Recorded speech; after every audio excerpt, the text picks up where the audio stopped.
maa ngi tudd Demba Diatta judo fi Diembéring le 31 janvier 1954 jàng na fi école BCM 2 enseignant de profession. J'ai pris la retraite à l'inspection de Oussouye. ñun mag yi mënatuñu nature bi bu fekkee dara amuloo lu dul jàppale état ci ay tracteurs et tout ça c'est presque la même nature mu ngi taw wax ma comme lu doon tawee de déedéet garab bi daanu nii moom la ñuy naan filao waa Eaux et Forêts ñoo ñu ne woon avec conseil rural en son temps bu ñu jàppale ci jiw filao dina tax géej bi du mën a dugg ci suuf si ba moo jot ñi moo waral ñiy jiw fii filao yi lu fi des c'est presque jeex na mais fii ji biir géej bi fii ci kanam demoon na ba juróom benn bande yëpp mu ngi ci géej bi su mu ngi ci géej bi presque 1 kilomètre de gagné yëpp a ngi ci géej bi gis ngeen fii campement yi jotoon tabax fii ndox bi ñëw na nangu na yëpp li ci des léegi mooy service de pêche bâtiment yi daal pour matériel de pêche yi mais gis ngeen ne fii ba déwén boo lay ñëwee doo leen fi fekk dara fii la yëpp jeex na fi naa ma jiw bi mu ngi door les années 1990 ba léegi tout court donc ñu demaguñu fenn ñu fekkee naa ñi may taxaw xale yi di jiw mais fii la yëpp a dem ci nga lii rafetul ça fait peur géej baa ngi avancé rek ragal nañu trop parce que am nañu benn association bu ñu naan urog juwaat mooy tour bu njëkk bu Diembéring moom la ñu ne juwaat bon donc dañu naan suñu cadre yi suñu xale yëpp jàppoo def association pour ñëw fii def reportage pour arna bi ak nguur bi yëpp xam ne Diembéring bu ñu dégg ni Diembéring bu ñu nguur bi xoolee nii saa ñu def dara fii ay at yi néew lépp ay dem ñu fii la ñu jógee ut kenn ku ne foo nga mën a dem nga dem parce que lii vraiment lii ça fait peur. da ngay taxaw ne yaa tur Diembéring ak géej bi yaa rien amul lu ko mën a téye yaa rien du tout simple suuf léegi ñu jot Diembéring ñun dañuy juddoo xam na ñun ceeb kese la ñuy béy amul leneen la nga mën a def pour nga dolli ci mokk suñu ndekki ceeb la añ ceeb reer ceeb ba nga dee ceeb bi wàññeeku na sant nañu yàlla ci dund mais ceeb bi wàññeeku na message bi mooy ñun yéen la ñu am yéen ay suñu bët suñu nopp suñu xel suñu lépp comme ñëw ngeen da ngeen di ñëw pour woon ñi nguur bi ak adduna bi yëpp ne jóge nañu Diembéring ak feneen mais changement climatique bu ñuy wax dëgg la donc lii de bu jungur bi taxaloon dina jëg dayoo torop waaw lii mooy suñu message jàppale ñu ngeen jàppale ñu parce que ñun fii la ñu xam dund feneen duñ ko man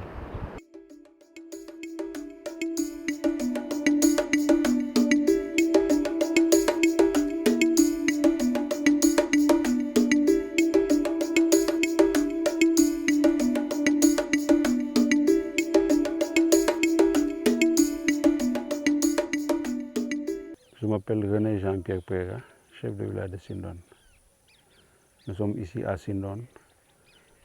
dans un quartier abandonné de Tranquille, Ndambo et Tranquille. Ici, nous avons 2 quartiers qui ont été abandonnés depuis 1995 à cause du conflit en Casamance. Ces quartiers sont Tranquille et Ndambo. Là, nous sommes dans une vallée qui, depuis 1995, elle n'est pas exploitée. À cause de la montée de la Langue-Sélé, il y a englouti toutes les rizières. fii yëpp nii yëpp daal nañ ko liggéey lii yëpp wante xoolal yëpp bàyyi nañ ko ndax ngir xorom bi moo yàq yëpp. ren kay wàññi na de te bu wàññeeku na bu baax ñun dañuy liggéey rek dañ seen ceeb ba pare bu ñu bàyyi ceeb bi foofu si kaw moo tax ñu liggéey ko wante bu doon loolu mën nañu bàyyi ceeb bi waaye ñu ne xam jàpp yàlla rek pour ñu liggéey ceeb bi rek. Une zone très riche. Favorable à la culture rizicole. Mais aujourd'hui, elle est abandonnée. On a tenté de récupérer en construction une digue, accompagné par des ONG, mais là, toujours, on n'a pas réussi. Bon, de l'autre côté ici, cette vallée elle était favorable à la culture de contre-saison. 12 mois sur 12, elle était exploitée. amatul léegi loolu moo amatul pour léegi ñeneen sax pour am ceeb faro seen biir kër amatul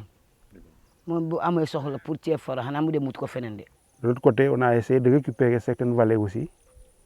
et qu'on a redistribué à ces populations. Bon, peut-être plus tard que ces populations auront l'intention de revenir dans le propre quartier. dañu gis ne suñu faro yi yëpp daanaka changement climatique bi tax na ba xorom si jël leen tax na ba taw amatul ci àll yi nit ñi bayatuñu suñu tool bayatuñu suñuy faro donc ndóol bi dugg. Le changement climatique a beaucoup impacté dans notre vie. Cultivateurs, éleveurs et pêcheurs. On aura l'espoir avec le RENAD. RENAD doon kuréel bu nga xam ni ay ndaw yu dëkk Sénégal ñoo dajaloo di ut solution pour le développement durable. Donc c'est vrai que Ziguinchor Casamance yi la gën a fës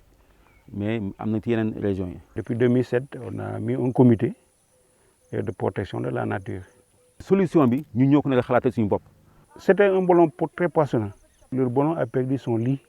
initial. Lors de la construction de la route, ils ont mis du sable pour couper, pour construire le pont, et ils n'ont pas totalement enlevé. Ce qui empêche à l'eau de remonter, les gros poissons ne sont plus là. ñun bu ñuy xale ñetti waas lañ daan jaay dërëm juróomi kobo mooy nag comme yaabo ji lañ daan jaayee dërëm tey jii ñaari waas ñu jaay la ko 2000 francs 1000 francs te loolu yëpp lu ko indi mooy ñàkkum jën bu ñu am ci géej gi parce que ni ñu daan béy ci tool yi amatuñu fu ñu béy dañu mujjee bay seeni tool ñoo doon ay pêcheurs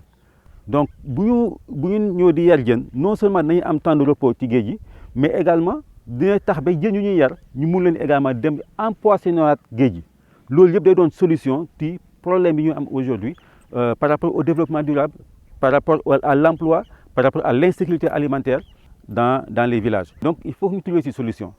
bu ñu mën a trouver mooy nu ñuy fexe ba suñuy faro yu nga xam ne moo taxoon ñu am suñu autosuffisance en riz ñu mun koy amaat donc nee nañu donc yar jën ak kii ceeb ci même place bi léegi ñu ñëw fas yéene ko ne def le long du fleuve boo defee riziculture nga def ay étang nga talal ko ci lu jege géej gi day nekk genre pont genre barrage entre géej gi ak faro yi de sorte que ndoxu géej gi dootu mën a yegg ci faro yi donc ci étang yi lay yem jën yi dund ci ba pare technique bu ñuy liggéey ak waa ISRA ak waa université Assane Seck de Ziguinchor may ñu ba nga xam ni dinañ si mën a am ceeb am ci jën.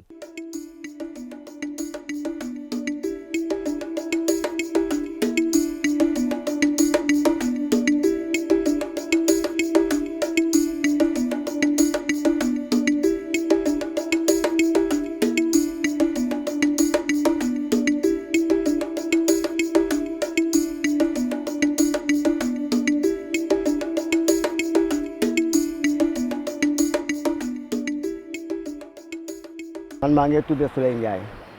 nekk fii Diogué may liggéey affaire ci côté environnement moom laay yëngu di jàppale sama dëkk bi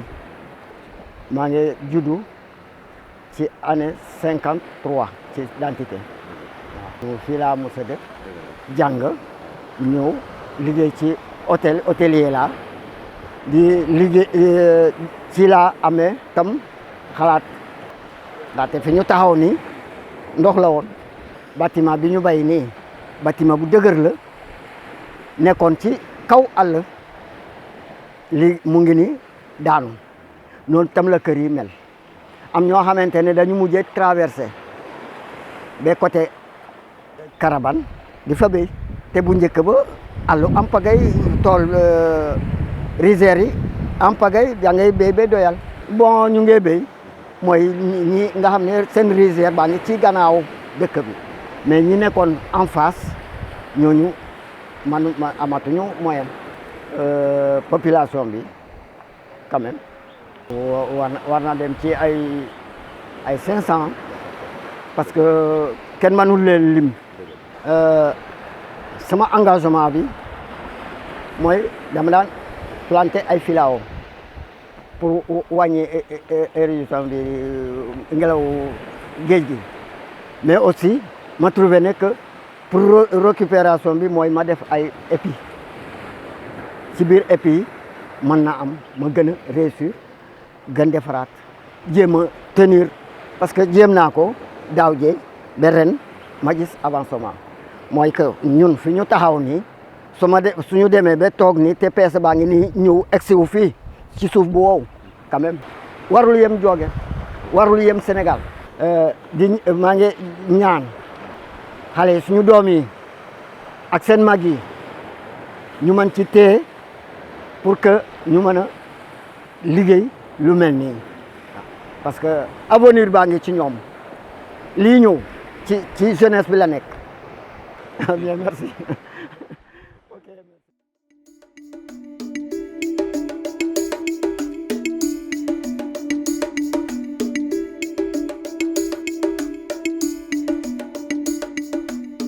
man maa ngi tudd Seynab Diédhiou dëkk fii Diogué man maa ngi yëngu ci tefes bi di gejja laay liggéey mooy koŋ bi borom gaal yi dañ koy indi ñoo jaay ñu ko ñun dañ koy jënd gejja ko baana yi bu ñu ñëwee ñu jaay leen ko am na ñuy yëngu ci yoxos bi am na ñuy yëngu ci paañ bi amul fii benn liggéey bu dul tefes bi gaal yi bu ñu demee amatuñu benn liggéey rek ñuy toog xaar borom gaal yi ba ñu dellu si léeg-léeg géej gi day ñëw ba ci biir day ñëw ba fële sax day dugg ba ci kër yi nekk na le mais nag ñu ngi toog am ñu fu ñuy dem fii la ñu juddoo suñu baay fii la ñu juddoo seen baay fii la ñu juddoo ñun fii la ñu xam ñu ngi ñaan géej gi dellu waaw loolu rek la ñuy ñaan pexe bu ne def nañ ko liñ doon liggéey bu njëkk bi baaxoon na mais léegi liggéey bi métti na de léegi dañoo dem ba mujj gi léegi sax ñun jigéen ñi fi dëkk dañuy wut ay mbaal boo amee mool mu yóbbul la ko boo ñëwee da ngay jëndaat jën bi ci moom yow miy jënd 5 mètres da ngay jëndaat jën bi ci moom boo ko defulee doo liggéey. man mii di wax ak yéen sama doom mu ngi fii léeg-léeg day dem ba Jine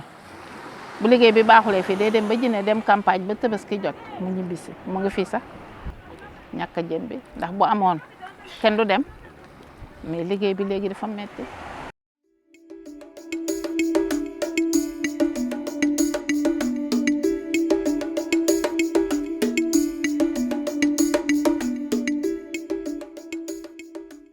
man la Abdoulaye Demba coordinateur du CLPA de Kafountine CLPA mooy maanaam conseil local de la pêche artisanale. man Aminata Diémé laa tudd yàgg naa nag di liggéey si fuur yi xam naa fay fuur lu may yëngu yëpp si fuur la. ñun organisation bu ñu yor membrane état la état moo dagg benn pàccom joxuñu ko ñun ñu lekk léegi seen diggante moom état ak pêcheurs yi lu. nguur gi tere mooy maanaam comme lii dina andi sooxee ci napp bi ñun ñooy topp acteurs yi tout doucement ñu expliquer leen won leen. fii yàgg na ñu respecter mesures yi mooy maanaam comme bu ñu nee sa mbaal bi bët bi war na am par exemple 20 centimètres ñëpp dañ koy respecter jën bu sew bu amul 18 centimètres kenn du ko napp.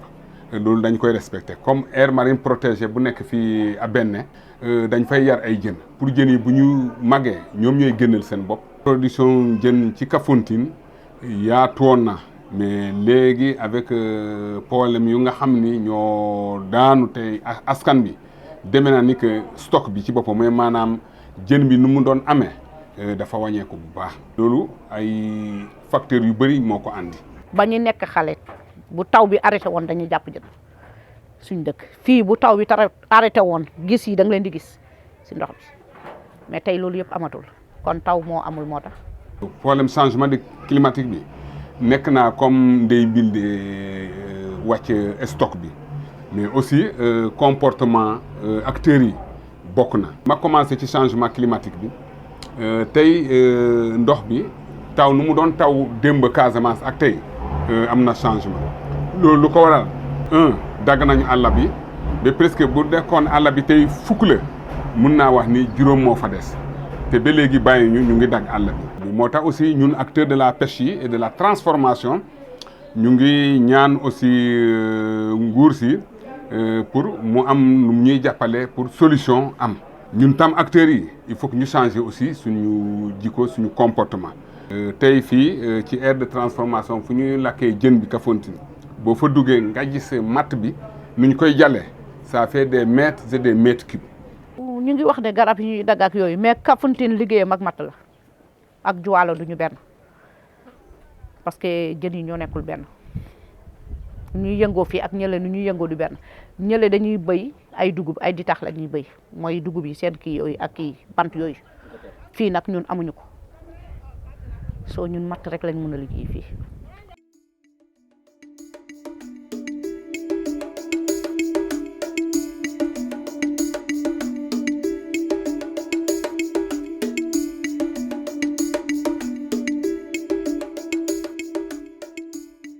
laawa yi ndey yi ñoo fa nekk ñoo nekkoon fii moom lañ saxaloon fii géej gi ci biir la nekkoon géej bi dafa doon day ñëw. mais aussi il y a l'espace parce que gaal yi doon yëg démb fii ñu xëj avec le problème du changement climatique la fonte des couches d'ozone def na ni que géej gi lekk na benn lekk bu nga xam ne place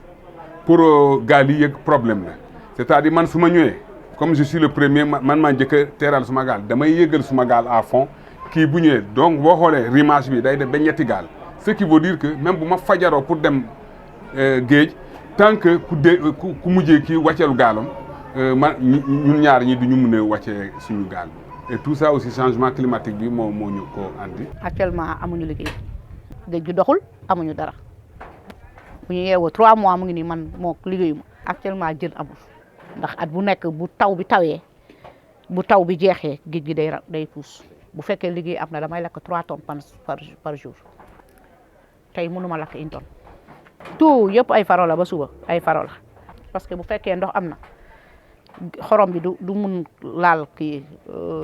suuf bi mais comme ndox bi bëreetul nu mu doon bëree xorom bi moo ëpp doole léegi ndox bu lawet bi loolu moo tax faro yi dem ndax fii yëpp ay faro la woon fii ñun dañ doon nekk fii jóge fii ñëw jëmbat fii ba pare delluwaat bu gaal yi tere saxaar bi moom bu commencé yow sax doo taxaw fii parce que du ma la gis doo ma gis mais ñàkk pexe moo tax liggéey boobu yëpp am parce que liggéey amul bu ñuy war a def lu dul lii la ñu war a def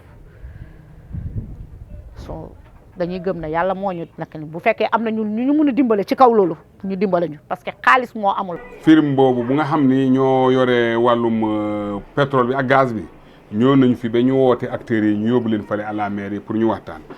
parce que napp gi dañu leen di laaj toujours. à part loolu yëpp après loolu wax du moins ñun napp bi lan la ñu war a am foofu c'est-à-dire mooy maanaam sa tool ak suma tool nga ne ma bay suma tool yow sa tool bi wéy léegi man su ma d'accordé bay suma tool c'est vrai nous jouissons les mêmes droits mais léegi lan lay ñëw am après jaaxare boobu mu ngi ci ñun et aussi non pas ci am bi ci wàllum sécurité bi parce que nee nañu def ay bouées wër teen bi fu ñu nekk pour liggéey ñu def ay émissions pour rajo pour gën a sensibiliser mool yi mais en cas d'échappatoire parce que loo gis day am luy rëcc léegi loolu lu rëccee ñoom naka lañ koy saafara ñu xam par rapport à ça parce que suñu liggéey mooy ñëw taxaw de